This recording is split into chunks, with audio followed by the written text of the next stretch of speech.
You're our last hope, sweetie. Please. Her voice cracked like she'd been crying for hours, and I swear I could hear her clutching a tissue on the other end of the line. I sat frozen on the edge of my couch, my phone on speaker, both hands gripping my coffee mug like it could anchor me. We're being evicted, Scarlett. They're locking the doors Friday.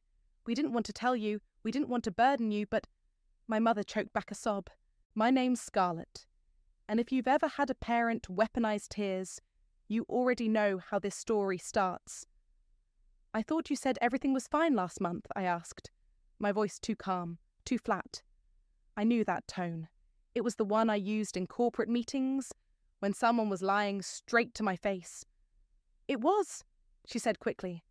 But then your father's hours got cut. And the mortgage, well, we fell behind. We tried, honey. We tried everything. I heard a muffled voice in the background. Dad, probably. He never called me himself. He let Mom do the emotional heavy lifting, like always. We didn't want to come to you, she added, but Brendan's tied up with Elena's wedding plans, and he's already done so much for us. And you're always so responsible, so smart. There it was, the compliment that felt like a leash. I just launched my business, I said, staring at the half-packed boxes of bath bombs and candle jars in my living room. I haven't even opened the online store yet. I know, baby, and we're so proud of you. But we're talking about being on the street. Do you understand that? I didn't answer. Because I did understand. I understood that I had $27,000 in my savings account, every cent I'd scraped together over the last 4 years to escape the 9-to-5 grind. I understood that I had no backup plan, no safety net, and no one else to bail me out if things went sideways. But I also understood my mother. She'd been pulling this kind of thing since I was 10. The dramatic breakdowns, the guilt, the way she always made it sound like I was the only one who could save her. And somehow, despite everything, I still wanted to be the daughter who could. How much? I asked. She sniffled. 25, just to catch up. We'll pay you back, I swear, with interest. I laughed. I didn't mean to. It just slipped out. Scarlett, she snapped, her voice sharpening like a knife. This isn't funny. No, I said. It's not. There was a long pause, then softer. We raised you. We gave you everything. All we're asking for is a little help. Family helps each other. Except when it came to Brendan. Brendan got help without asking. Brendan got a new car at 22, a down payment for his condo, a job through Mum's cousin even though he failed out of college twice.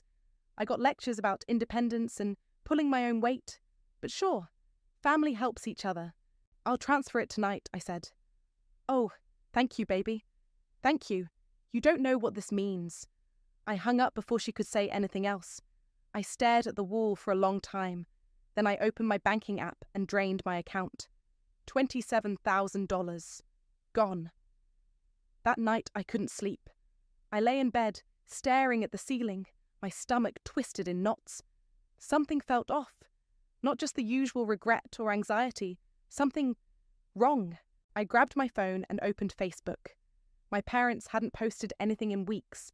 No status updates, no photos, not even a shared meme. That alone was weird. My mum usually posted daily.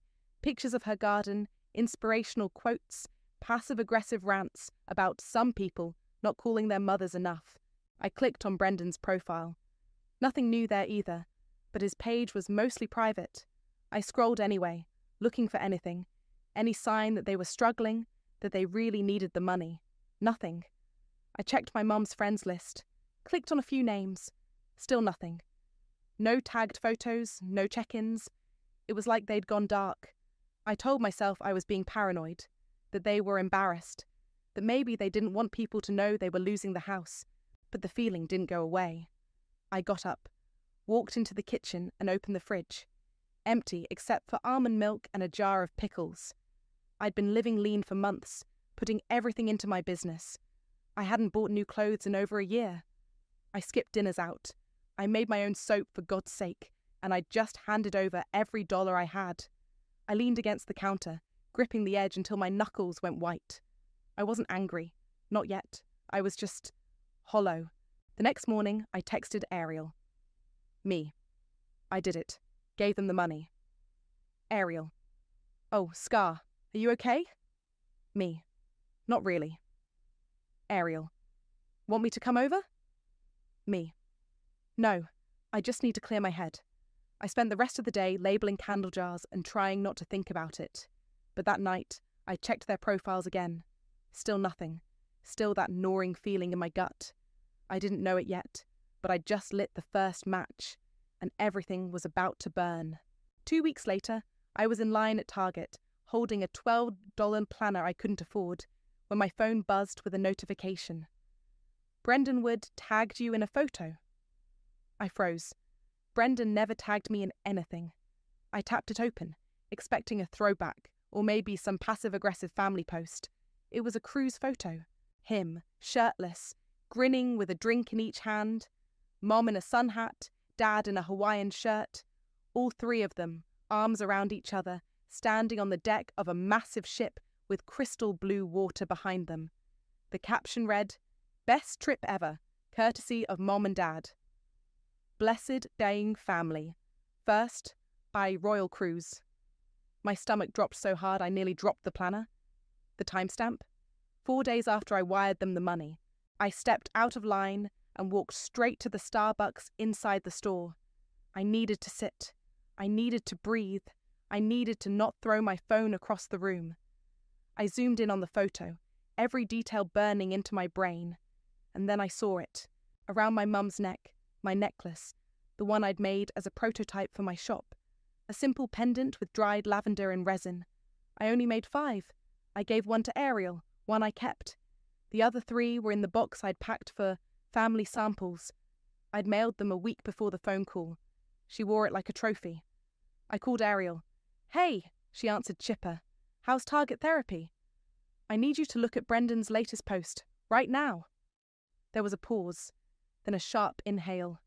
No, no way. Yep. They're on a cruise. Not just a cruise, a luxury cruise. Look at the drinks. Look at the background. Oh my God. Scarlett, you gave them your entire savings. Yeah, I said, staring blankly at the photo. And apparently, I funded their floating buffet. Are you okay? Like, do I need to come get you? I'm fine, I lied. I'm just processing. Do you want me to comment on it? She asked. Something subtle but savage? No, not yet. I ended the call and sat there for a long time, watching the likes and comments pile up. You guys look amazing. So jealous. Enjoy every second. Family goals. I wanted to scream. Instead, I scrolled through Brendan's tagged photos, looking for more clues. There were 5 more posts. One showed them in a private cabana, another at a fancy dinner, Mom holding a glass of champagne, Dad laughing like he didn't just fake financial ruin. Brendan posted a boomerang of them dancing at what looked like a casino night on the ship. I clicked on one of the comments. Didn't y'all just say you were having money problems? LOL, this don't look broke. No reply. I opened my banking app, still drained. I stared at the screen, heart pounding. Not from sadness, not even from shock, from rage. I'd been scammed by my own family. I left the planner on the Starbucks table and walked straight out of the store. Back home, I yanked open the closet where I kept my shipping supplies. I pulled out the box I'd sent them, the one with the sample products. I'd taken a photo of its contents before mailing it. I pulled up the picture on my phone. All 3 necklaces were there. I zoomed in on the one my mum was wearing in the cruise photo. Same lavender pattern, same chain length, same tiny imperfection in the resin swirl. They'd planned this. They knew exactly what they were doing. I started pacing. My hands shook. I called my mom. Voicemail. I tried Dad. Straight to voicemail. I didn't bother with Brendan. He wouldn't answer anyway. I texted all 3. Me. Hope the cruise is nice. Must be a relief not to be homeless after all. No reply. I waited an hour. Nothing. Ariel came over with wine and a frozen pizza. I don't even know what to say, she said, curling up on my couch. This is next level evil. They lied to my face, I said, pacing. They cried. They guilted me. And then they took Everything. I had and went on vacation. Scarlett, you have to confront them. No, I said. I'm not going to scream or cry or beg for an apology. That's what they want. That's how they win. So what then? I'm going to make sure they never do this to me or anyone else again. Ariel blinked. Okay, but how? I didn't answer right away. I sat down, pulled my laptop onto my knees, and opened a new spreadsheet. First, I said, I'm going to find out exactly how much they've taken from me over the years. And then? I looked her dead in the eye. And then I'm going to take it back. She raised her glass. To Karma. I clinked mine against hers. To Karma. And to the fire I was about to start. You kept records of all this? Ariel asked, eyes wide as she stared at the spreadsheet on my laptop. Not on purpose, I said, clicking through tabs. But I've got email receipts, Venmo logs, old texts. It adds up. How much are we talking? I scrolled down to the bottom. $42,700 over the last 7 years. Ariel whistled. Jesus, that's a whole ass car. Or a down payment, or a business loan, or literally anything other than funding Brendan's laziness and my parents' fake emergencies. We sat on my living room floor, surrounded by boxes of candle inventory and empty coffee mugs. I hadn't slept much. My focus had tunneled into one thing. The truth. I wanted to know every dollar, every lie. I found something else, I said, pulling out a manila folder from a box I hadn't opened in years. This was from when I moved out of their house. I shoved everything in here. I dumped the contents onto the floor. Old pay stubs, junk mail, a few birthday cards, and a folded letter. What's that? Ariel asked. I opened it. My hands went still. It was handwritten. My dad's scratchy cursive, unmistakable. Scarlett, I don't know if you'll ever read this. I just wanted to say I'm sorry for what we allowed, for not standing up for you more. You didn't deserve it. I hope you find peace even if it's not with us. No date, no envelope, no signature, just guilt pressed into paper and never sent. Ariel leaned over to read it. Holy? He knew. He knew, I said, voice flat. And he still let it happen. I folded the letter and slid it back into the folder. All right, enough mourning. Time to get to work. What's the plan? I want to hit where it hurts, financially, socially, emotionally, but I need leverage. We started with Brendan. I dug through his LinkedIn. His job at the marketing firm looked cushy. Remote, 6 figures, all perks. I checked his public Instagram, then his fiancée's, Eleanor. She posted everything. Engagement ring photos, brunches, gym selfies, even screenshots of sweet texts from Brendan. Look at this, I said, showing Ariel a post from Elena. She thinks he saved up for that ring. Ariel squinted. Isn't that your bank transfer date? Exactly. We kept digging. I found a Reddit account that matched Brendan's username. He posted in crypto groups, bragged about flipping NFTs, even mentioned borrowing family money for investments. I took screenshots of everything. Then I checked my credit reports. Holy crap, I muttered. What? Ariel leaned over. There's a life insurance policy under my name, taken out 3 years ago. Listed owner? Michael Ward? Wait, your dad took out a policy on you? Apparently. That's not normal. No, it's not. I called the insurance company. After a 30-minute hold and a lot of verification, I confirmed it. My dad had taken out a $100,000 policy on me. I wasn't even aware of it. No beneficiary listed. Just sitting there. I ended the call and stared at the wall. They've been planning for my failure, I said. Or worse. Ariel reached for my hand. We're going to flip this. I swear. We spent the next few days building the foundation. I created a burner email, posed as a real estate investor. I found a guy named Morgan through a business contact who specialized in flipping family homes in our area. I asked him if he'd play along for a cut. He agreed instantly. I'll offer them 3 times market value, I said. They'll be too greedy to say no. And then what? Then I'll own the house. Ariel grinned. You're terrifying. I'm just done playing nice. We also started collecting receipts. I printed out every bank transfer, every Venmo note, every "I'll pay you back" text. We organised them into folders, one for my parents, one for Brendan. Then I drafted a timeline, every manipulation, every lie, every favour that turned into a trap. The more I wrote, the more I remembered. Like the time I loaned Brendan $500 for car repairs and later saw him post a photo with new sneakers and a bottle of Dom. Or when Mum told me she had cancer, only for it to turn out to be a scare that somehow required a $2,000 loan. Or when they sold my grandmother's heirloom necklace, something I was promised, and told me it had been lost in the move. I added it all.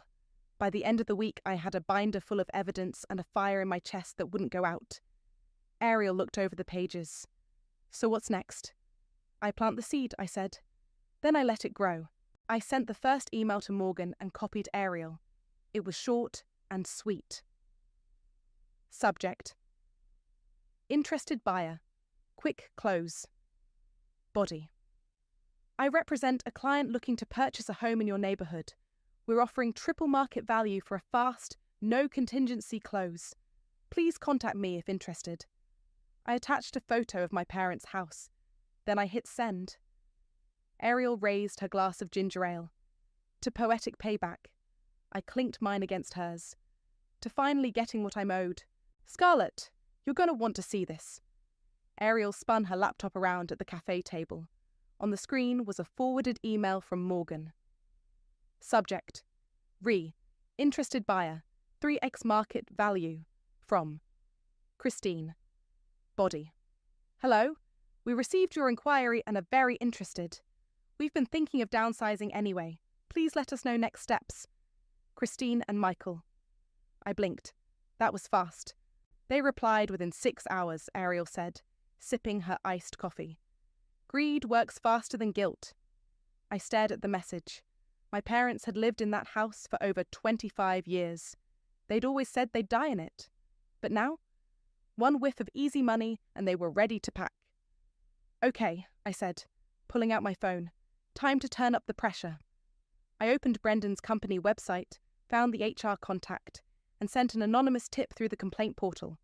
It was short and direct. Subject: Employee conduct concern. Message: One of your marketing managers, Brendan, is actively running side businesses during work hours and using company resources. Might want to check his Reddit history and crypto wallets. A concerned observer, I attached screenshots. Ariel raised an eyebrow. "You're really doing this?" "I'm not even halfway done." Later that night, I was labelling candle jars when my phone buzzed with a DM. From Eleanor Fox 31. Message: Hey, I know we've never really talked, but I think we need to. I saw something I wasn't supposed to. Can we meet? I stared at the screen. Ariel glanced over. Elena? Yeah. You think she found out? Only one way to find out? I sent her a reply. Me. Sure. Tomorrow? Noon at Grounded Cafe? Elena. I'll be there. The next day, I got there early. Elena walked in 5 minutes late, sunglasses on, hair in a messy bun, looking like she hadn't slept. She spotted me, hesitated, then walked over. Thanks for meeting me, she said, sitting down. What's going on? She pulled out her phone, tapped a few times, and turned the screen to me. It was a bank statement. Brendan's. The highlighted transaction, $27,000, from my account, labelled gift from Scarlett. I felt my jaw tighten. I found this on his laptop, she said. He left it open. I wasn't snooping. But then I saw the amount and I remembered him bragging that he paid for my ring himself. I nodded slowly. He didn't. I asked him about it. He said you offered it. Said you were finally trying to be part of the family. I laughed, bitter and sharp. He really said that? She looked down. I believed him, at first. But then I saw the cruise photos and your necklace, and I remembered what you said at Thanksgiving last year, about always being the backup plan. I leaned forward. Elena, I'm going to be honest with you. They lied to me. They told me they were being evicted, that they had no one else. I gave them everything I had, and then they went on vacation. Her eyes welled up. I'm so sorry. I shook my head. Don't be. You didn't do this. She hesitated. I want to help. I don't know how, but I can't marry someone who lies like this, who steals from his own sister. I pulled out a flash drive and slid it across the table.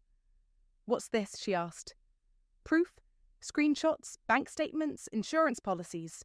Everything they've done. I was going to go public eventually, but maybe you can help me do it with style. She took the drive. I've got a friend who runs a TikTok account that exposes scammers, like millions of followers. If we do this right, I smiled. Let's do it right. That night, I got a call from my mother. Hi, sweetheart, she chirped, like nothing had ever happened.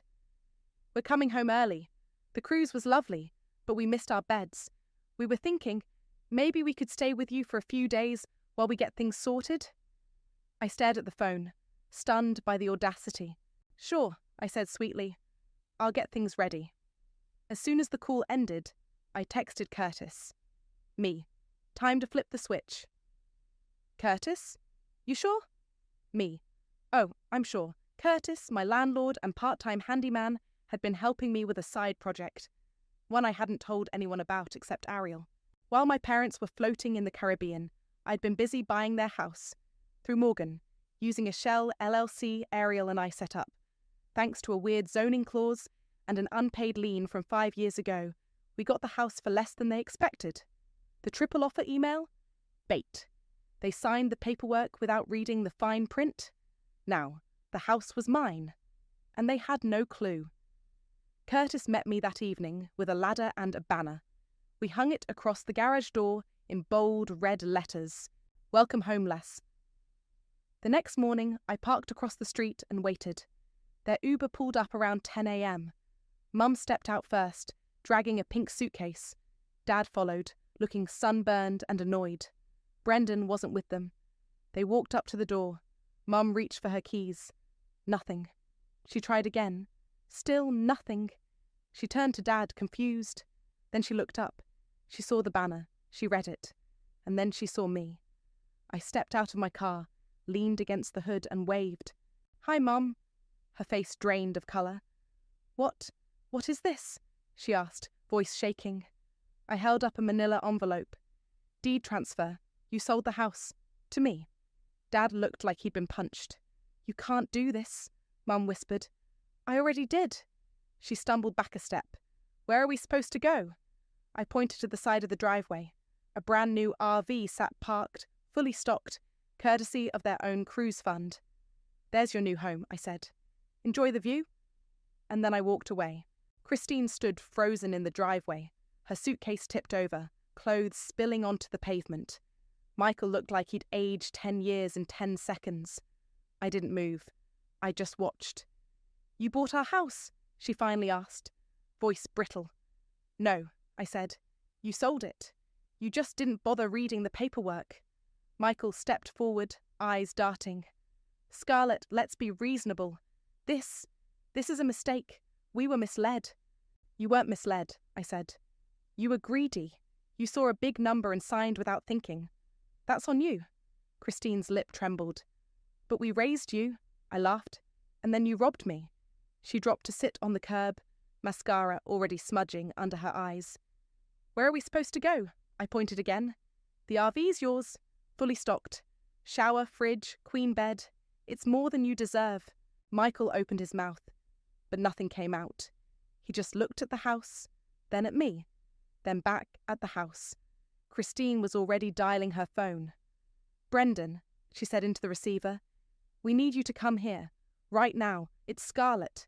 She's taken everything. I turned to leave. You're going to regret this, she called after me.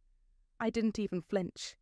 Later that night, Ariel and I sat on my patio with wine and takeout. She scrolled through TikTok, shaking her head in disbelief. Elena's friend posted the first video. It's already at 300,000 views. I leaned over to look. The video was a slideshow of screenshots. Brendan's bank transfer, the cruise photos, my necklace, the insurance policy. Overlaid with text. When your family scams you out of your life savings, so you buy their house and evict them. The sound? A slowed-down version of Karma by Taylor Swift. Comments are wild, Ariel said. People are calling you a legend. I didn't smile. Not yet. My phone buzzed. Voicemail. Brendan. I played it on speaker. You think this is funny? You think you're some kind of hero? You just destroyed our family. You humiliated Mom and Dad. You made Elena leave me. You're sick, Scarlett.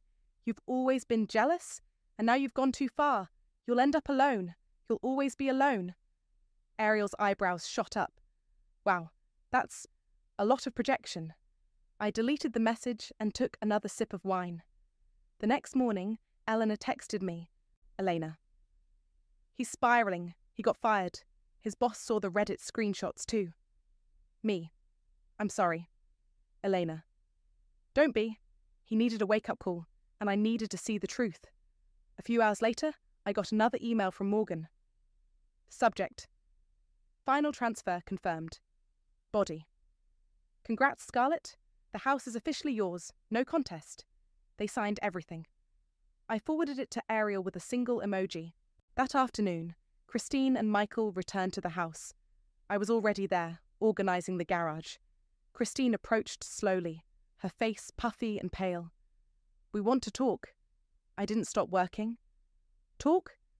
We didn't know what we were doing, she said. We were desperate. You were never desperate, I snapped. You were just entitled. Michael cleared his throat. We can't live in an RV. You can. You just don't want to. Christine looked at me like she didn't recognize me. You've changed. I looked her dead in the eye. No, I just stopped letting you lie to me. She opened her mouth, then closed it again. For once, she had nothing to say. I reached into my pocket and pulled out my phone. Want to hear something fun? I pressed play on the voicemail from Brendan. The words echoed through the garage. You just destroyed our family. You humiliated Mom and Dad. You'll always be alone. Christine's face crumpled. Not from guilt, no. From the sound of her golden boy blaming her for everything. You recorded him? Michael asked, stunned. No, I said. He left it willingly. That's who he really is. Christine turned away, covering her mouth. You can stay in the RV until the end of the month, I said. After that, you'll need to find somewhere else. Michael looked like he wanted to argue, but Christine just nodded. They walked back down the driveway, slower than I'd ever seen them move. That night, I lit one of my candles, lavender and a eucalyptus, and sat on the floor of my new living room. My living room. The house was still half full of their leftover furniture, but it already felt different, lighter, like the ghosts were finally leaving. Ariel texted me a link. Ariel. You're trending again. I clicked it. Another TikTok. This one had clips of the voicemail, spliced with photos of my candles and bath products. The caption read, She got scammed, got even, and got her business off the ground. Karma Queen energy. I scrolled through the comments. Where can I buy her stuff? I'd bathe in those candles out of pure respect. She needs a Netflix deal. I laughed for the first time in days. Then my phone buzzed again. New email. Subject. Wholesale inquiry. Tömmerkorb. Info willowandpineboutique.com. Body. We saw your story and love your products. Interested in stocking your line in all 12 of our regional locations. Let's talk. I stared at the screen, heart pounding. Ariel called instantly. Did you see it? I saw it. Scarlett, this is it. I nodded, even though she couldn't see me. Yeah, it is. And for the first time in a long time, I believed it. Curtis stood at the edge of the driveway, arms crossed, watching Brendan's black SUV screech to a stop. He's here, he muttered. I didn't need the warning. I could hear the tires, the door slam, the angry footsteps pounding against the concrete. Brendan came storming up the lawn, face red, fists clenched. What the hell is wrong with you? I didn't flinch. Good to see you too. You humiliated Mom and Dad. You made Elena leave me. You got me fired. Are you proud of yourself? I tilted my head. I didn't get you fired. You did that all by yourself. I just helped the truth come out. He pointed a shaking finger at me. You think you're some kind of hero? You're just bitter. You've always been jealous of me. Curtis stepped forward. Hey, you need to calm down. Brendan turned on him. Who the hell are you? Landlord, and the guy who helped install that RV you're now living in. Brendan blinked. You're joking. Nope, I said. You're looking at the new homeowner. He looked at the house, then back at me. You bought it? Technically, you all sold it. I just made the offer. He laughed, but it was sharp and hollow. You're insane. No, I said. I'm done being your doormat. Christine appeared in the doorway of the RV, her face pale and pinched. Brendan, stop. You're making it worse. He ignored her. You think this makes you powerful? You think this makes you better than us? No, I said. It just makes me free. He stepped closer. You think karma's on your side? You think people are actually rooting for you? I pulled out my phone. Want to see the numbers? TikTok's at 1.4 million views. The boutique deal's signed. I've got 5 new wholesale requests in my inbox. People don't just believe me, they're buying from me. Brendan stared at me like I'd grown horns. You're gonna regret this. One day, when you're alone and bitter and broke, you'll wish you'd stayed quiet. I looked him in the eye. You already said that. In your voicemail. Want me to play it again? That shut him up. He turned and stormed back to the SUV, slamming the door so hard the whole car shook. He peeled out of the driveway, tires screeching. Christine walked over slowly, arms crossed. You've ruined everything. No, I said. I just stopped pretending everything was okay. She looked at me like she wanted to say something else. Maybe scream, maybe cry, but instead, she turned and walked back into the RV. Curtis let out a low whistle. That was intense. I exhaled. Yeah. You good? I nodded. Better than I've been in years. He clapped a hand on my shoulder. You ever need a beer, an event session, you know where to find me. Thanks, Curtis. After he left, I sat on the porch steps and watched the sun dip low behind the trees. The house was quiet, the kind of quiet that used to make me uneasy. Now, it felt like peace. My phone buzzed again. Another email. Subject. Feature request. From Local Living Magazine. Body. We'd love to do a story on your candles and your journey. Let us know if you're interested. I smiled. Then I heard the RV door creak open. Michael stepped out, holding a small box. He walked over and placed it on the porch. What's this? I asked. He didn't meet my eyes. Some old stuff of yours. Thought you might want it. I opened the box. Inside were a few childhood drawings, a cracked snow globe, and the necklace my grandmother left me, the one they told me was lost. I looked up at him. I didn't know she left it for you, he said quietly. Christine sold it without telling me.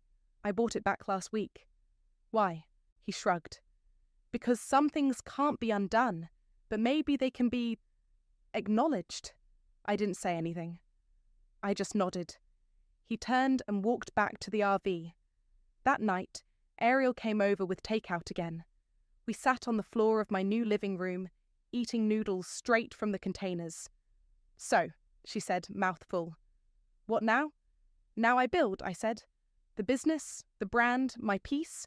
She raised her chopsticks. To karma. I raised mine. To consequences. We clinked them together like champagne flutes. Later, after she left, I walked through the house. I opened each door, turned on each light. I stood in the kitchen, where my mum used to lecture me. The hallway where Brendan shoved me when we were kids. The living room where I was always told to keep it down. Then I went into my old bedroom. It was still painted pale yellow. The closet still had stickers on the inside of the door. I sat on the bed and pulled out the letter from my dad, the one he never sent. I reread it. I hope you find peace, even if it's not with us. I folded it carefully and placed it in a frame. Then I hung it on the wall. A reminder, not of what I lost, but of what I finally took back. Christine banged on the front door at 9 a.m. sharp. I opened it slowly, coffee mug in hand. Can I help you? She stood there in full makeup, hair curled, wearing a blazer like she was headed to court. Michael hovered behind her, silent. We've spoken to a lawyer, she said, and we want to give you one last chance to undo this before we take legal action. I took a sip of my coffee. Undo what exactly? You tricked us into selling our home, she snapped. That offer was fraudulent. I raised an eyebrow. You signed a legally binding contract. You had every opportunity to review it. Michael cleared his throat. You used a fake buyer. That's deception. No, I said. That's business. You wanted fast money. You got it. Now you're mad because it didn't come with control. Christine's voice rose. We're your parents. And you used that title to rob me blind, I said, stepping outside and closing the door behind me. You lied about being evicted. You used my savings to go on vacation. You let Brendan steal from me. And when I finally stood up for myself, you called me cruel. Neighbours were starting to peek through blinds. Christine noticed. You think this is justice? She hissed. You think the internet clapping for you makes it right? No, I said. What makes it right is that you finally have to live with the consequences. Publicly. Michael stepped forward, voice low. You're going to regret this, Scarlett. I looked him in the eye. I already did. For years. Not anymore. Christine's face twisted. You'll end up alone. I smiled. Better alone than lied to. She turned and stormed off. Michael followed, slower, glancing back once. I didn't wave. By noon, Brendan showed up. I was in the garage, organising candle shipments. He didn't knock. He just walked in.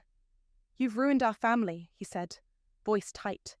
I didn't even look up. You ruined it. I just stopped pretending. You humiliated us. You made us look like criminals. You are criminals, I said, finally turning to face him. You stole from me. You lied. You manipulated. And now you're mad because people know.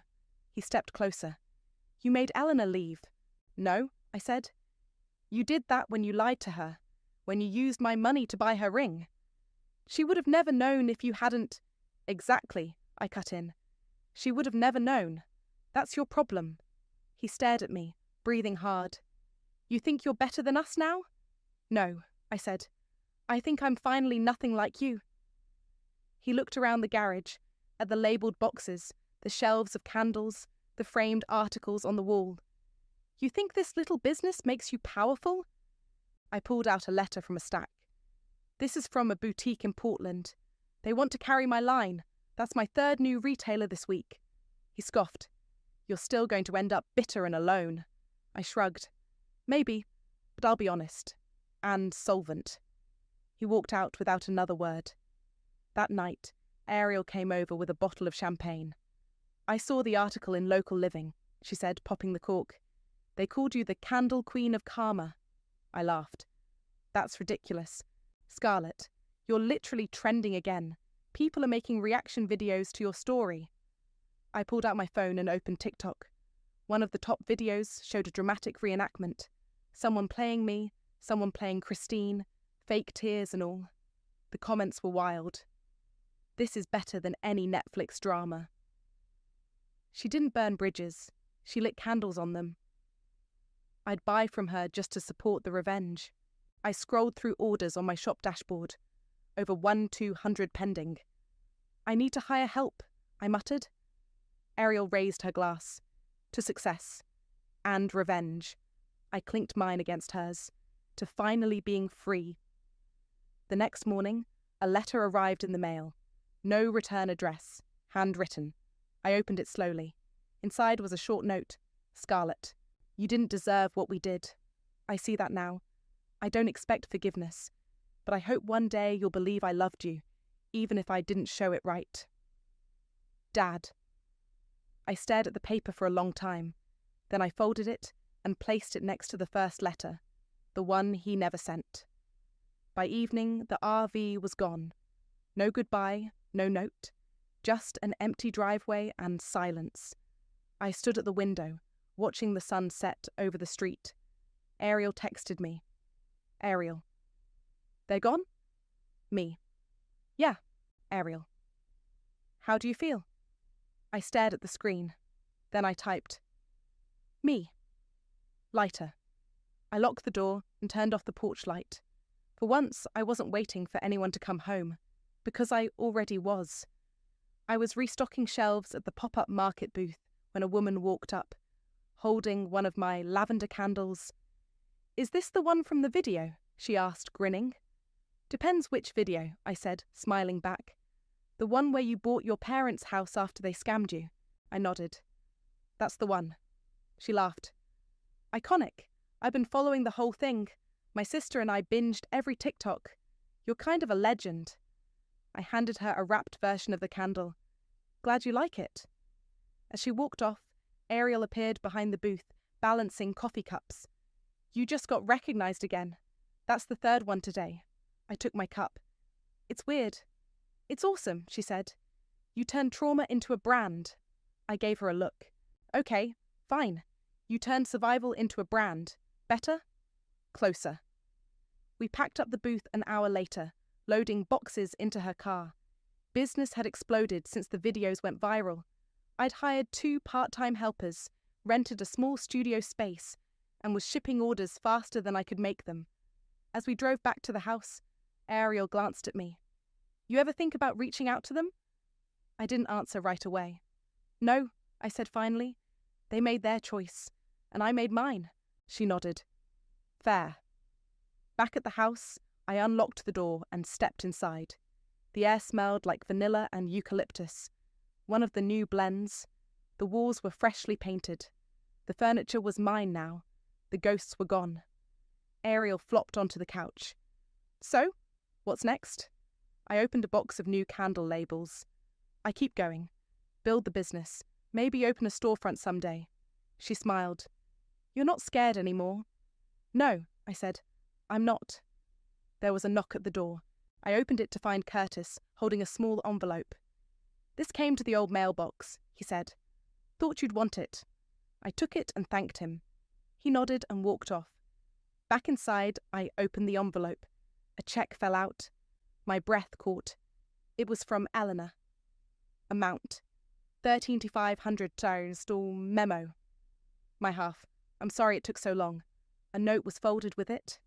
Scarlett. I sold the ring. I figured it should go toward making things right. Thank you for showing me the truth. I hope you're doing well. Elena.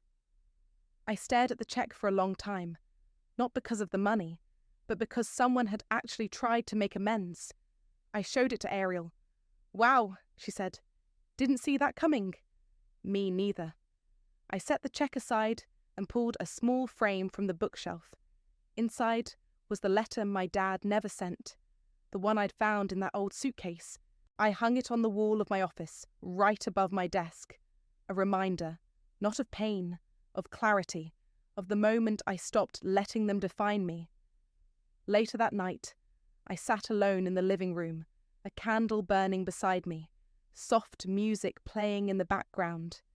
The house was quiet, not the kind of quiet that feels empty, the kind that feels earned. My phone buzzed. New order, 3 items. Customer, I will note. Saw your story. Buying from you feels like lighting a little justice in my living room. I smiled. I wasn't cruel. I was just finally someone they couldn't lie to.